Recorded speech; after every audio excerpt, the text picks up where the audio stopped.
পবিত্র কোরআনে উল্লেখ আছে, কাল্লা সাউফা তা'লামুনা সুম্মা কাল্লা সাউফা তা'লামুন।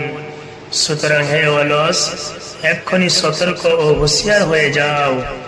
আল্লাহ পাকের সাথে সম্পর্ক রাখার চিন্তা করো, তার ইবাদত করো, তার আদেশ মেনে চলো, শরীয়তে মুহাম্মাদি সাল্লাল্লাহু আলাইহি ওয়াসাল্লাম মেনে চলো, দুনিয়া ত্যাগ করো, দিনের পথে চলো।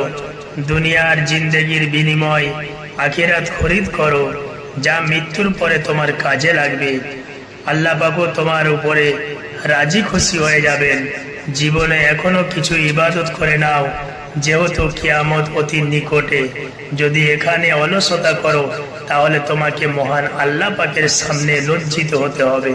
পরকালের যাত্রী হবার পূর্বে আল্লাহর অনুগত হতে চেষ্টা করো, কেননা পরবর্তী তোমার মাল দৌলত, জায়গা জমি, প্রভাব প্রতিপত্তি সবই বিলুপ্ত হবে।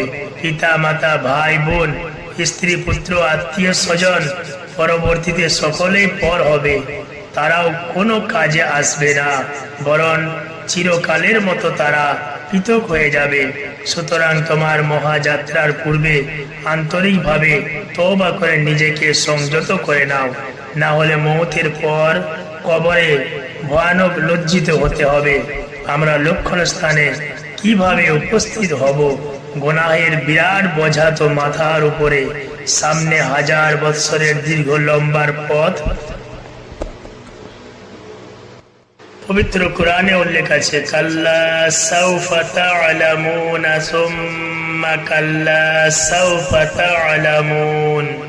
সুতরাং হে অলস, এক্ষুনি সতর্ক ও হুঁশিয়ার হয়ে যাও। আল্লাহ পাকের সাথে সম্পর্ক রাখার চিন্তা করো, তার ইবাদত করো।